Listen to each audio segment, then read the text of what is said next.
Hello friends, welcome to our channel Tanomika Sweet Home. இன்றைக்கி நம்ம ரொம்பவே டேஸ்டியான அதே சமயம் ரொம்பவே சிம்பிளான தேன் மிட்டாய் எப்படி செய்கிறதுன்னு தான் பார்க்க போகிறோம். இதுக்கு நம்ம வீட்டில் இருக்க இட்லி மாவை யூஸ் பண்ணி எப்படி சிம்பிளாக செய்கிறதுன்றதான் பார்க்க போகிறோம். வாங்க பார்க்கலாம். முதல்ல இதுக்கு நம்ம சக்கரை பாகு ரெடி பண்ணிக்கலாம். இதுக்கு 1 கப் அளவுக்கு சக்கரை எடுத்திருக்கேன். 1 கப் சக்கரை கூட 1/2 கப் அளவுக்கு தண்ணி சேர்த்துக்கலாம். தண்ணி சேர்த்துட்டு இது ரெண்டுத்தையும் நல்லா கலந்து விட்டுக்கலாம். இப்போ சக்கரை கொஞ்சம் நல்லா கரைஞ்சி கொதிக்கணும்.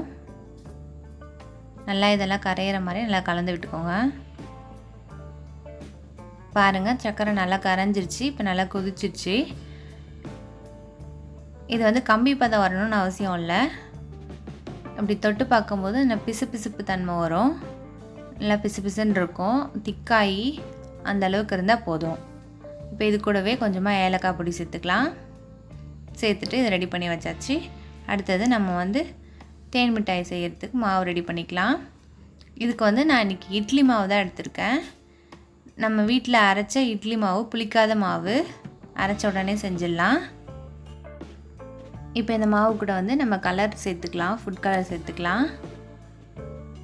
இந்த ஃபுட் கலரை நம்ம ஸ்கிப் பண்ணிவிட்டு இதை செய்யவே முடியாது. ஏன்னா இதோட கலர் தான் இதோட அட்ராக்டிவ், இதோட ஸ்பெஷலே இந்த கலர் தான். ஸோ அதனால் இதை நம்ம ஸ்கிப் பண்ணவே முடியாது. கண்டிப்பாக சேர்த்து தான் ஆகணும். என் பையன் எனக்கு ஹெல்ப் பண்ணுறேன்ட்டு மிக்ஸ் பண்ணுறாரு. நான் மிக்ஸ் பண்ண போகிறேன்னு கேட்டார். தான் வாங்கி மிக்ஸ் பண்ணிகிட்ருக்காரு. நல்லா தான் மிக்ஸ் பண்ணுறான். இப்போ இது கூடவே நம்ம ஒரு பிஞ்ச் அளவுக்கு பேக்கிங் சோடா ஆட் பண்ணிக்கலாம். கொஞ்சமாக பேக்கிங் சோடா ஆட் பண்ணிவிட்டு கலந்துக்கோங்க. அடுத்தது இது கூடவே ஒரு சிட்டிகை அளவுக்கு உப்பு சேர்த்துக்கலாம். சேர்த்துட்டு நல்லா எல்லாத்தையும் மிக்ஸ் பண்ணிக்கோங்க. ரொம்பவே ஈஸி, சிம்பிள். வீட்டில் எல்லாருமே இட்லி மாவு வச்சுருப்போம். இட்லி மாவு அரைக்கும் போது புளிக்காமல் இருக்கும்போதே செஞ்சுருங்க. இது அப்போ தான் நல்லாயிருக்கும். அரைச்ச உடனே எடுத்து செஞ்சிடலாம். பாருங்கள், இன்னும் விடவே மாட்றான். மிக்ஸ் பண்ணிகிட்டே தான் இருக்கான்.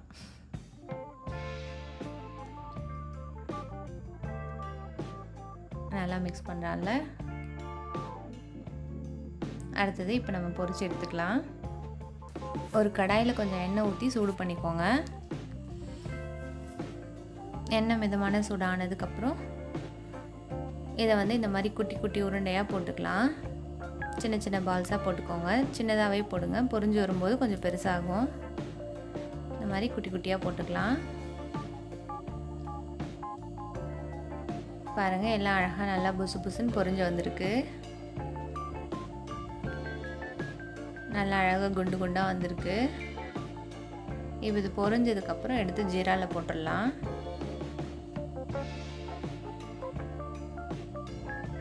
நம்ம ஃபஸ்ட்டு போட்ட ஒரு சிலதெல்லாம் பொரிஞ்சிருச்சு, அதெல்லாம் எடுத்துடலாம்.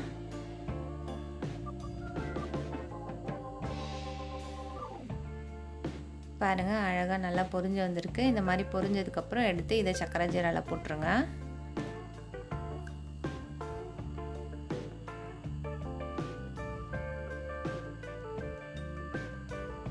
இப்போ எல்லாமே ஓரளவுக்கு பொரிஞ்சிடுச்சு. இப்போ எல்லாத்தையும் எடுத்துடலாம்.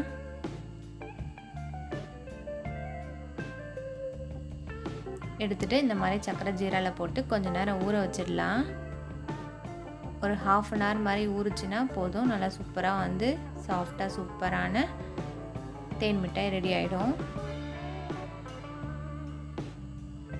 நல்லா இந்த மாதிரி ஜீரா எல்லா பக்கத்துலேயும் படுற மாதிரி நல்லா கலந்து விட்டு கொஞ்சம் நேரம் ஊற விட்டுடலாம்.